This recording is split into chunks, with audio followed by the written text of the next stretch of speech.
tartan dhinaca kubadda cagta ah oo maalmihii la soo dhaafay ka socday degmada Buulaburde ee gobolka Hiiraan ayaa waxaa soo qaban qaabiyay maamulka degmada Buulaburde oo gacan ka helaya bahda ciyaaraha maamulka Hirshabeelle.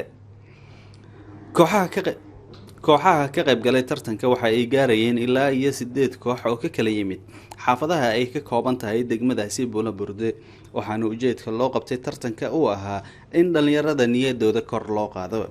gabagabada tartankan oo xiiso lahaa ayaa waxa ay isugu soo haray ciyaartii kama dambaysta ahayd kooxaha Midnimo iyo Indhaceel oo ka wada dhisan degmadaasi Buulaburde, waxaana ugu dambeyn koobka ku guuleystay kooxda Midnimo oo dhigeeda Indhaceel kaga adkaatay 2-0. munaasabad kooban oo la qabtay ciyaarta kadib ayaa waxaa abaalmarino la guddoonsiiyay kooxaha kaalmaha hore ka galay tartankaasi iyo xidigihii soo bandhigay ciyaar wanaaga.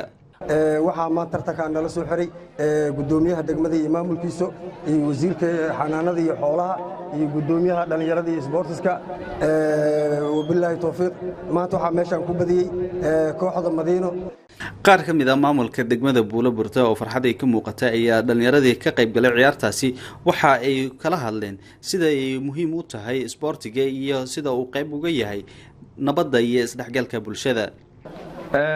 maanta waxa guul noo ah finalkii ugu dambeeyay ciyaaraha in maanta noo soo gabagaboobay labadii kooxood ee koobka 7 xaafadood ee degmada Buulaburde labadii kooxood ee isku soo hartay ayaa maanta meeshan ciyaartii ugu dambeysay xaafadda Madiina iyo xaafadda Indhaceel ayaa koobkii ugu dambeeyay.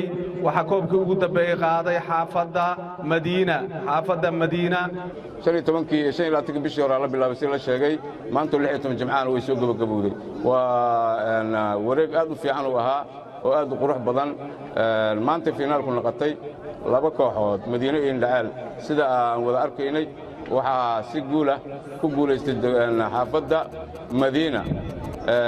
ninkii laga guuleystay maruu guuleysanaya kii guuleystay maanta uu guuleystay laba kala guuleysana waa la wada ciyaaray guushana waxay raacday Madiina. intii soo daadiyay garsoorayaasha aad u sharafta badan leh aad iyo aad u mahadsan yihiin sida cadaaladda u waday hawshaas. wasiir ku-xigeenka wasaaradda xanaanada xoolaha oo maalmihii la soo dhaafay shaqo u joogay degmada Buulaburde isla markaana ka qayb galay ciyaartii kama dambaysta ahayd ayaa sheegay in dadka reer Buulaburde ay yihiin kuwa midaysan.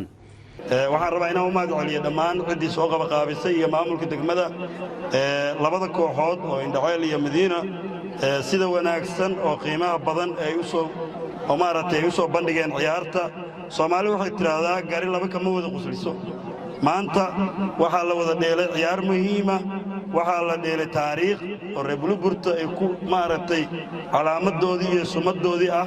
waxaa la hubiyey maanta waxaa la hubiyey inay tahay magaalada Buulaburde inay tahay hal qof, hal jufo, hal qabiil, hal dawlad inay tahay ayaa la hubiyey maanta. sababtoo ah waxaa noogu muhiimsan waxaan rabaa inaan aad iyo aad ugu mahad celiyo guddiga isboortiska ee degmada Buulaburde ee na tusay awoodda dhalinyarada isboortiska ee degmada Buulaburde ay leeyihiin. waxaan markhaati ka noqonaynaa galabta in dawladnimadii saxda ah ee ka hana qaaday halkan, in dawladdii Hirshabeelle wanaagga iyo qiimaha ay halkan u soo hoyeysay galabta aan ku naaloonayno. tartankan lagu soo gabagabeeyay degmadaasi Buulaburde ayaa waxaa si weyn u soo dhaweeyay dhalinyarada ku nool degmadaasi iyo qaybaha kala duwan ee bulshada.